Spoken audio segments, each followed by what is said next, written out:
welcome back to Anti-Social Studies, the podcast for people who wish they had stayed awake in high school. Today we're going to get down to one of the most important questions of history. What is your zombie apocalypse plan? Really. Last episodes we explored the classical empires, but now they've fallen, which brings us to the aptly named post-classical era, from 600 to 1450 CE. This era is definitely the most difficult one to simplify, because while the other time periods have overarching themes that are common for most of the world, in the post-classical era, everyone is sort of doing it their own way. Classical empires have collapsed and have been replaced by different things around the world. The Middle East becomes a caliphate or Islamic empire and expands into Africa and India. China continues its dynastic cycle, and in Europe there's essentially anarchy. Ultimately, the Mongols will do us a favor for our narrative and wipe the slate clean. Before we get started, a reminder that if you like what I'm doing, please subscribe to my podcast so you'll know when the next episodes are up. And if you really like what I'm doing, then go to iTunes or wherever you get your podcasts and give me a review. Thanks. All right, enough business. Let's get to history.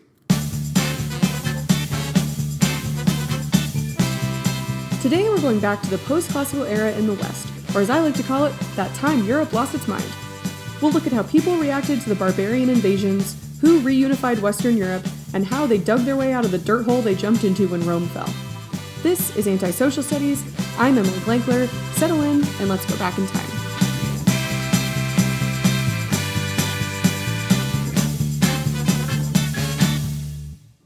Act 1. The Barbarian Apocalypse. Last episode we talked in general about why these classical empires declined, and one of the reasons was invasions by various groups generally known as barbarians.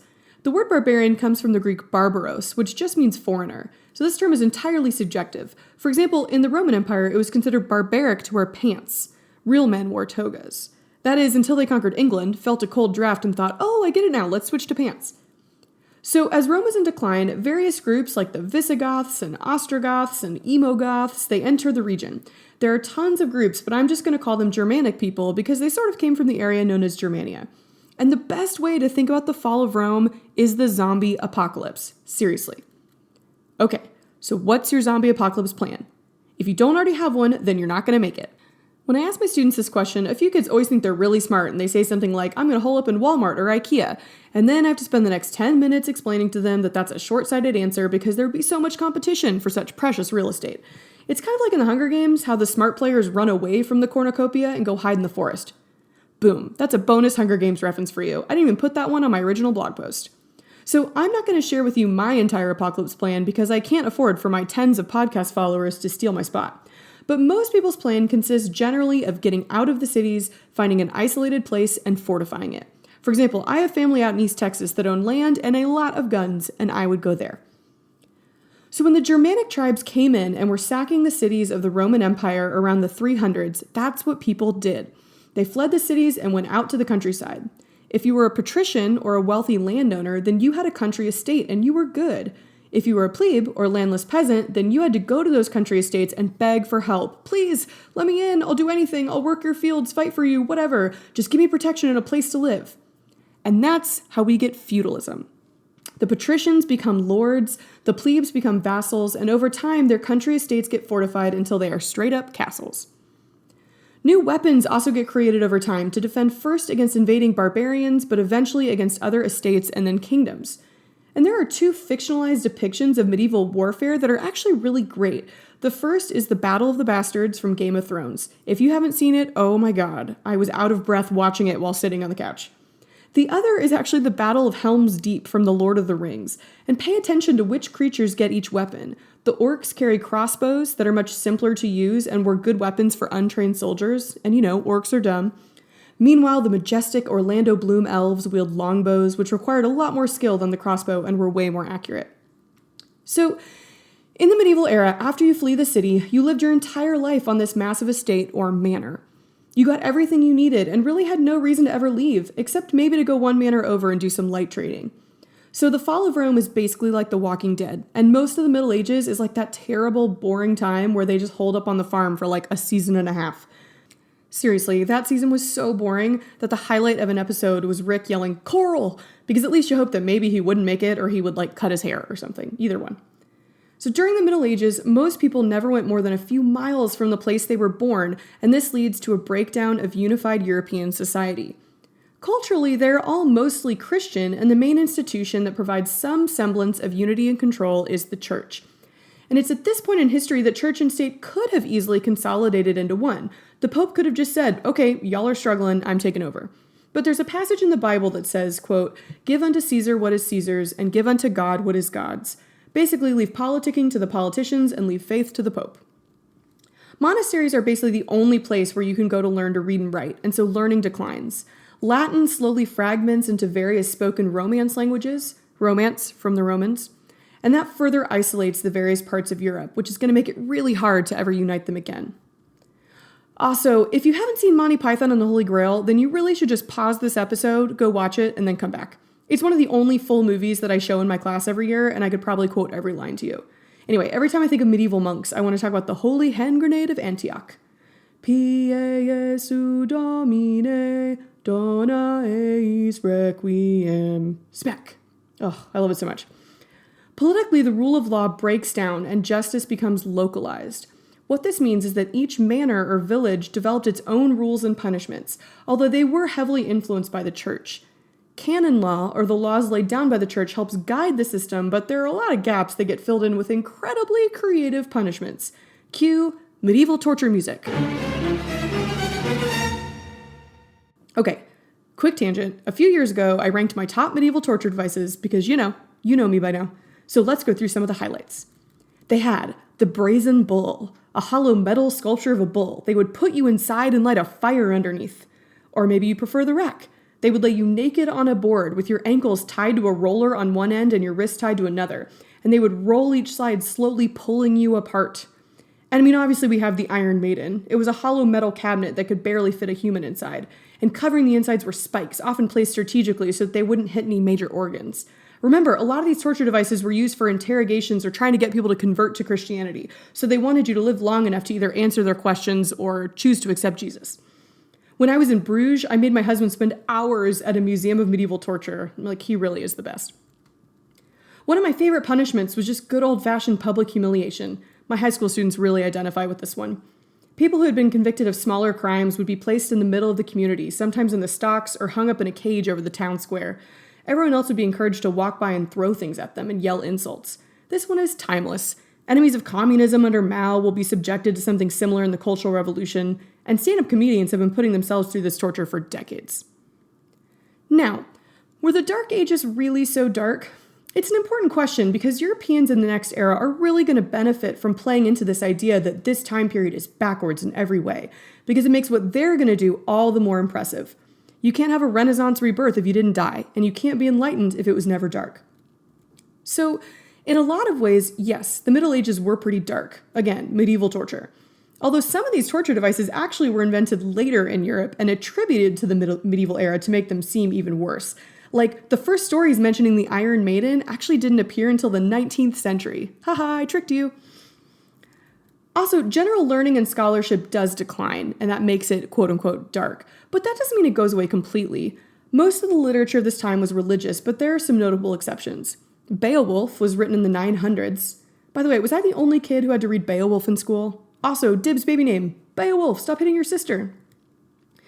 But there are also documents from around the time of the fall of Rome that show that some citizens preferred to be ruled by Germanic groups because they were providing more order than Rome was at that point. And we're biased in favor of Rome, so we see the invaders as inherently terrible. But we'll see that some of these tribes actually had big plans for reuniting and reviving Europe.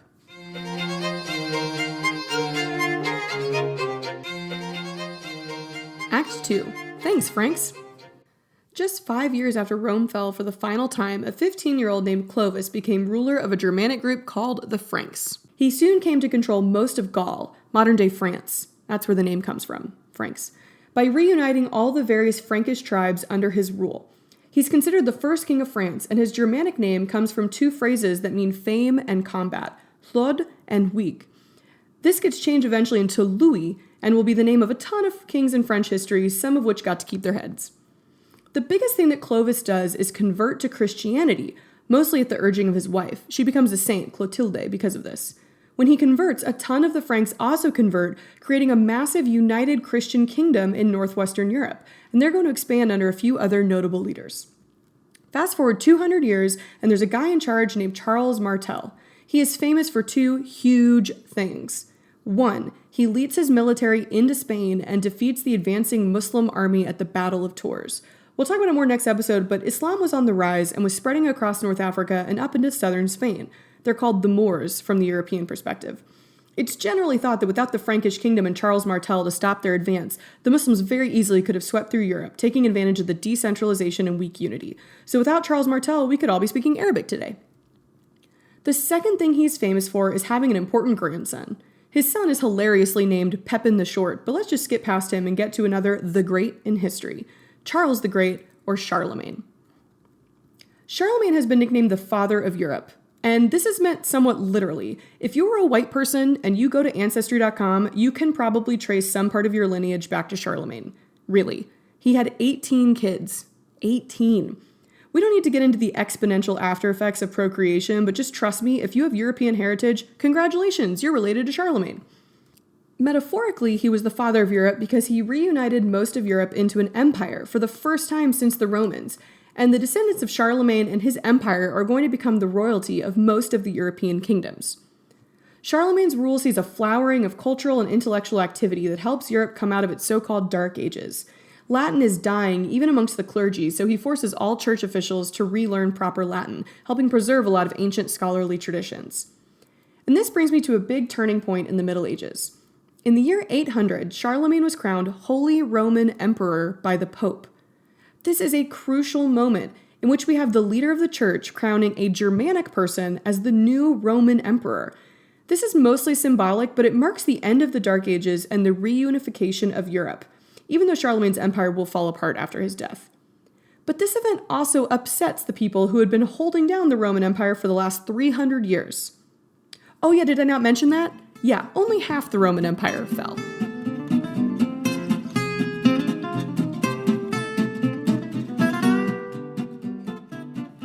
Act 3. The Byzantines. Meanwhile, in the part of the Roman Empire that survived, so let's rewind a little bit. Before Rome fell, it was in decline. And during this period of decline, a few emperors did some things to try to prevent a complete collapse, and it worked halfway. First, a guy named Diocletian saw how big and unwieldy the empire had become, and so he divided the empire into two halves. He would rule the empire in the east from an ancient city called Byzantium in modern-day Turkey, and another guy would rule the western half from Rome.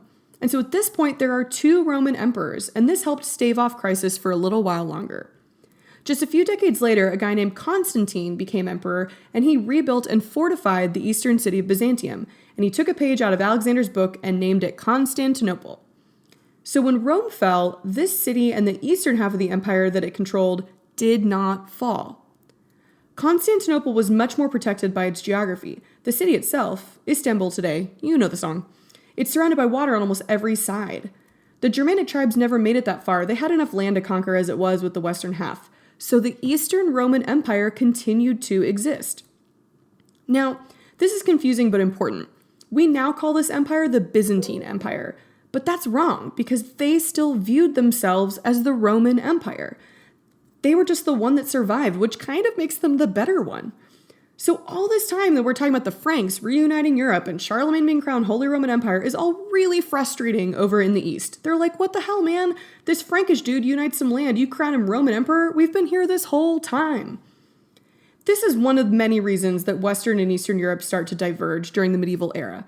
Later, their differences are going to become so great that the church splits into two, Roman Catholicism in the West and Eastern or Greek Orthodox in the East. The most important guy you might want to know from the Byzantine Empire is Justinian.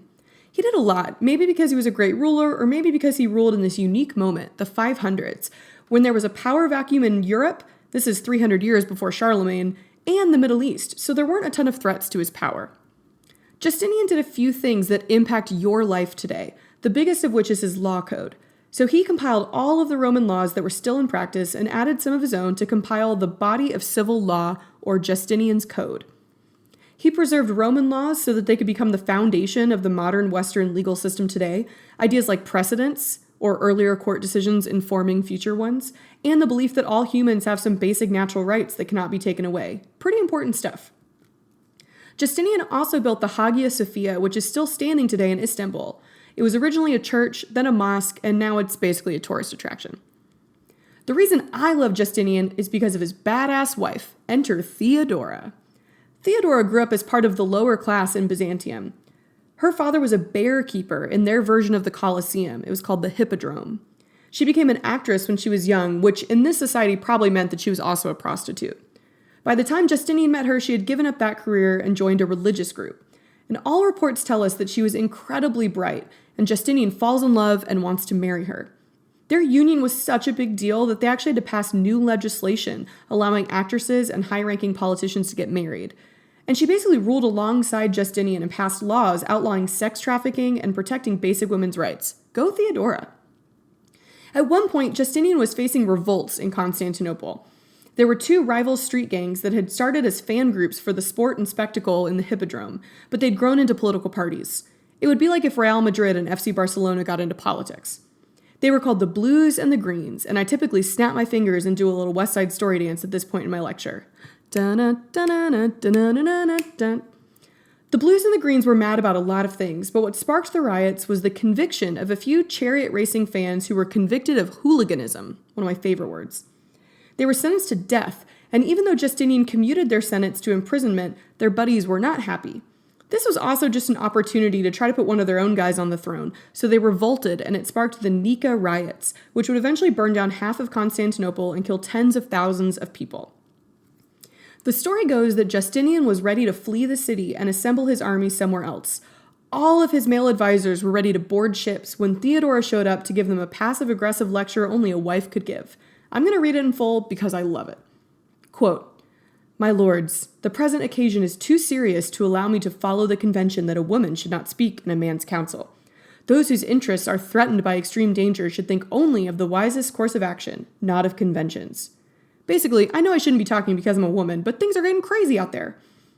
Quote, "In my opinion, flight is not the right course, even if it should bring us to safety. It is impossible for a person having been born into this world not to die, but for one who has reigned, it is intolerable to be a fugitive. May I never be deprived of this purple robe, and may I never see the day when those who meet me do not call me empress." Essentially, she's saying, y'all need to stay here and fight because there's no way you could survive on the run. Also, what's the point of living if you can't rule an empire? So true, Theodora. Quote, "If you wish to save yourself, my lord, there is no difficulty. We are rich, over there is the sea, and yonder are the ships. Yet reflect for a moment whether, when you have once escaped to a place of security, you would not gladly exchange such safety for death. As for me, I agree with the adage that the royal purple is the noblest shroud." Basically, you can save yourself if you want to, but I'm not afraid of death. I would rather die than live as a coward. Mic drop. Justinian replies, "Yes, dear," and stays. The rebellion is put down and he stays in power. So really, behind every powerful man is a woman who's rolling her eyes. This high point of the Byzantine Empire is going to face a new threat from the south. Just 5 years after Justinian died, a boy was born in modern-day Saudi Arabia who would change the world forever, and his name was Muhammad. Now, we're going to talk more about the rise of Islam next episode, but for now, just know that Islam rose in the Middle East. And a few hundred years after Justinian, the Byzantine Empire had been threatened by the spread of Islam into both the Holy Land and on their own borders for centuries now. And eventually, the Byzantines can't hold them off by themselves anymore, and so they asked the Pope in the West for help. In 1095, Pope Urban II orders the First Crusade by issuing a call to all Christians to reclaim the Holy Land, crying, "God wills it." Apparently God willed it, but for the other side, because after hundreds of years of sporadic crusades, the Holy Land will still be controlled by the Muslims. In the Third Crusade, there was an English prince and commander named Richard the Lionheart, who faced off against the famous Muslim general Saladin. Even though they were enemies, throughout the fighting they exchanged letters. One of them highlights the unwillingness of both sides to give in, which really foreshadows almost every other East-West interaction in the Middle East up until today. Richard wrote a letter to Saladin explaining that he wanted 3 things. 1, control of Jerusalem. He writes Saladin that, quote, "It is our place of worship and we will never agree to renounce it, even if we have to fight to the last man." Yeah, good luck with that. 2, they want more territory in the Holy Land west of the Jordan River. And 3, the true cross. You see, it was believed that the true cross, the wood on which Jesus was crucified, had been discovered earlier on and that the Muslims had come to possess it. He argued, quote, "For you it is merely a piece of wood, whereas for us its value is inestimable." Saladin responded with his own letter, in which he countered that Jerusalem was holy to Muslims too, and that the true cross is too useful as a bargaining chip to be given away. But the part of the letter that highlights the crux of the issue is about the land in general. Saladin writes, quote, "As for the land, it was ours to begin with, and you invaded it." Now, I'm going to try to avoid getting too far down the rabbit hole that is the conflict between Muslims, Christians, and Jews in the Holy Land, but I just want to point out that the situation can look way different depending on your scope of history. So if we were to zoom in to just Saladin's lifetime, then he is correct. The Muslims were living in the Holy Land peacefully until the Crusaders came in and invaded. But if we zoom out a little bit to around the time of Justinian, then the Byzantines controlled the Holy Land, and it was taken from them, the Christians, by the Muslims. But wait, because if we zoom back even further to the ancient era, then the Jews have a claim, because they lived there before they were kicked out in the Jewish diaspora. Ugh. So who is right and who is wrong in this debate depends totally on your perspective and how large or small your view of history is. Needless to say, this problem has not gone away with time, and for now, let's just get out of this quagmire and go back to Western Europe as they try to dig themselves out of the mud.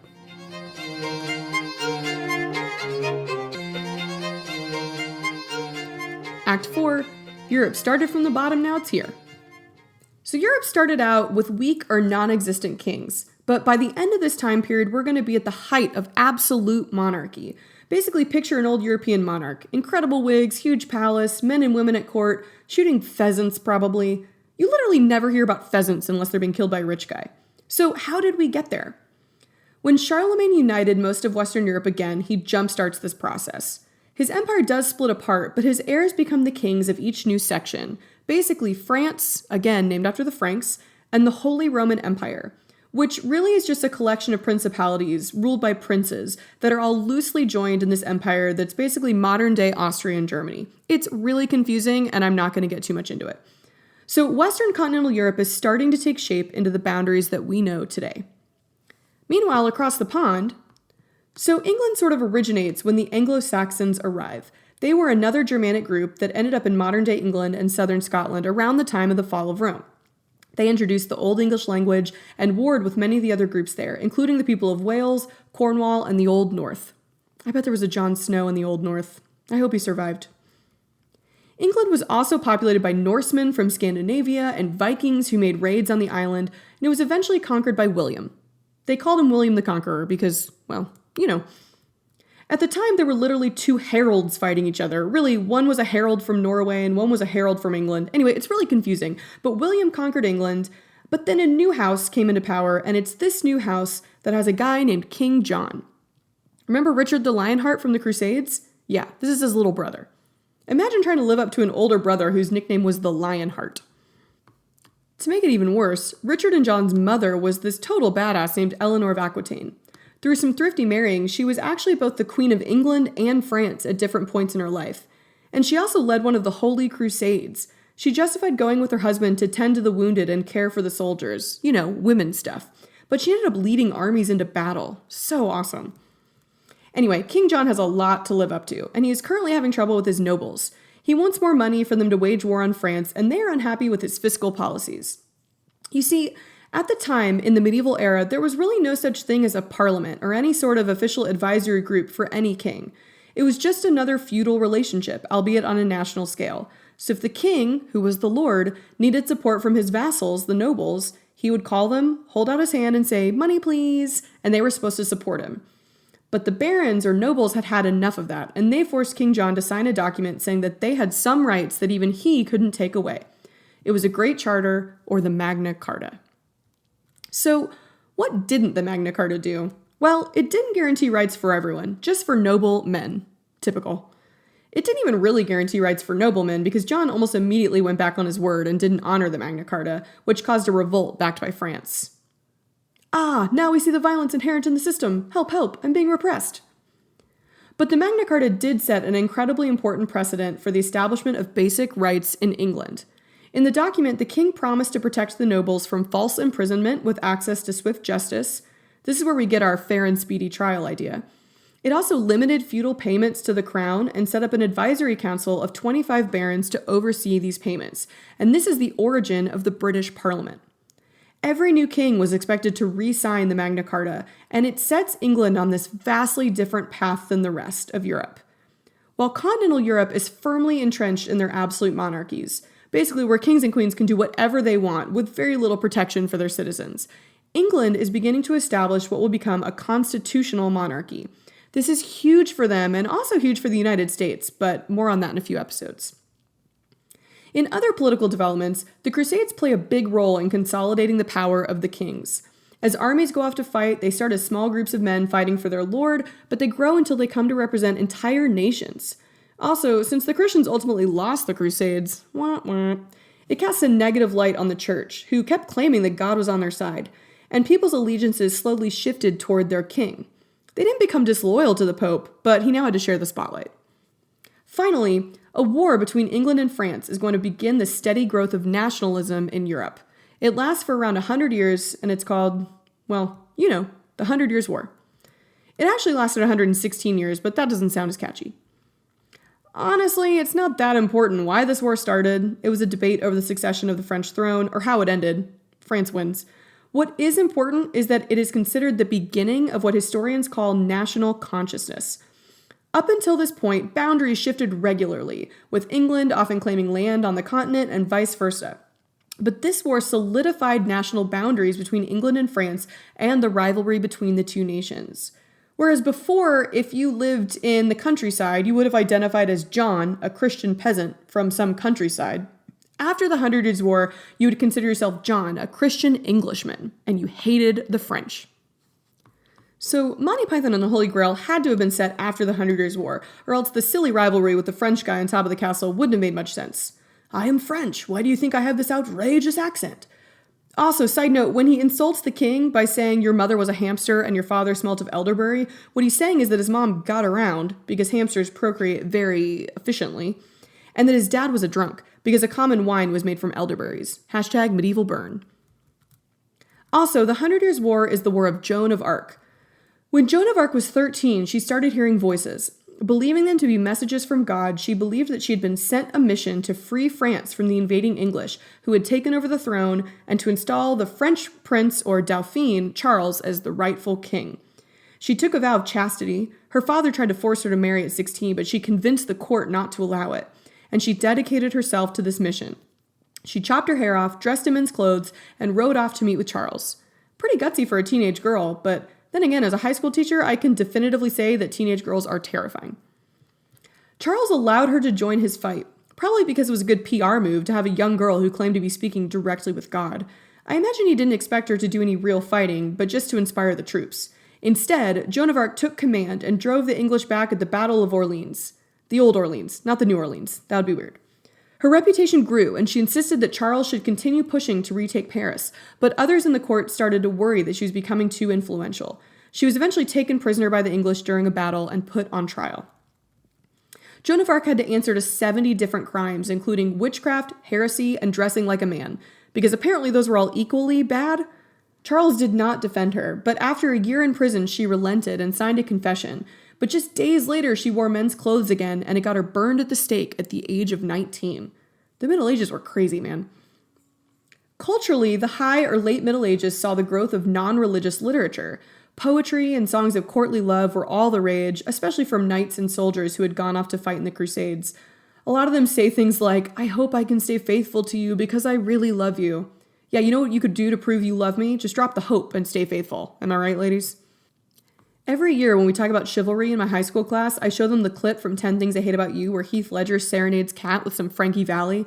And every year I get sadder because less and less kids know who Heath Ledger is. Time is cruel. There were also some female writers who challenged medieval society and its view of women as an object of affection to be won. Christine de Pizan is the most famous. Her book, The City of Women, profiled a bunch of notable women of the day, and it's considered one of the first feminist texts.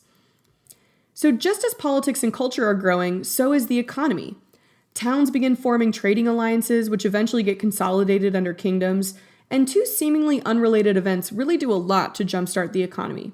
First, the Crusades. So think about this. Most men in the Middle Ages had never left the village where they were born. Then, all of a sudden, they march off, get on a ship, and end up in the Byzantine Empire, the Holy Land. That must have been so insane and hard to process. But once they did, they looked around and were like, whoa, everyone else has way nicer stuff than us.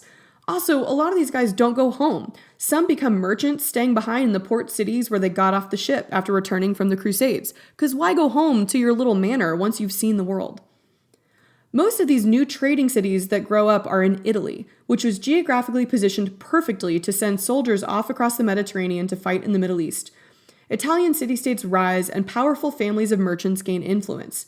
We'll come back to them later. They're the people who are going to hire guys like Leonardo and Michelangelo.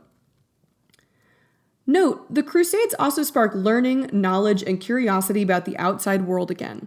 When the Roman Empire collapsed, it was the Byzantines and eventually the Islamic empires that preserved Greco-Roman knowledge. As the Crusaders travel through the Holy Land, they are not just exposed to new people, but old ideas about philosophy, math, science, and art. The Crusades opened back up the eyes of Europeans to the outside world. However, this new exchange of goods and people also brings disease. Cue the Black Death.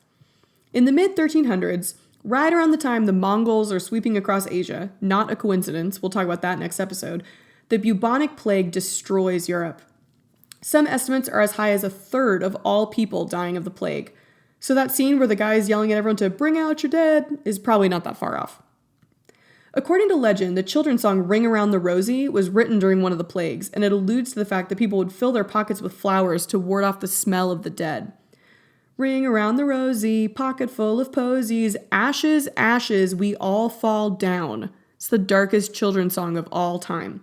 So every horror movie that has a small child singing that song just got infinitely more terrifying. The Black Death has a lot of obvious negative impacts, and it also produces some incredible skeleton art that I've posted on my blog. But it also has this weird, unintentional positive effect on peasants, the ones who survived, obviously. Before the Black Death, peasants were not worth much, but now, after so many have died, they become incredibly valuable resources. If you were a lord on a manor, you might have lost 1/4 to 1/3 of your workforce. At the same time, jobs in the nearby town are opening up, and your peasants are looking to leave for better opportunities. Now that peasants have more options, a lot of them choose to escape to the growing towns and take up jobs as apprentices to craftsmen or traders. And this does two things. It helps break down the manorial system into a more modern economy, and it fuels the rise of trade and production in Europe. This is another reason why Monty Python has to be set in the late Middle Ages. Coconuts originated in the Pacific, which was linked into the Indian Ocean trade, but Western Europe didn't become part of this global trade network until after the Crusades, and so it's very unlikely that they would have had access to coconuts before around 1200, even if they were carried by an African swallow. So Europe is on the rise. Kings are becoming powerful again, and the economy is growing. People have had their eyes open to the wider world thanks to the Crusades, and they're looking outward. And it's at this point in the early 1300s that they're also hearing rumors of an incredibly rich king from Africa who's been spreading his wealth all across the continent on his way to Mecca. But more on that next week. So Europe fell apart, but it's slowly putting itself together. But what was going on in the East? Islam is on the rise and filling the power vacuum left behind from the collapse of classical empires. China is going to hide away and invent everything, and Africa will develop into an important trading hub. But the real story is going to be a group of nomadic barbarians who ravage Eurasia and leave the seeds of modern civilization in their wake. To be continued.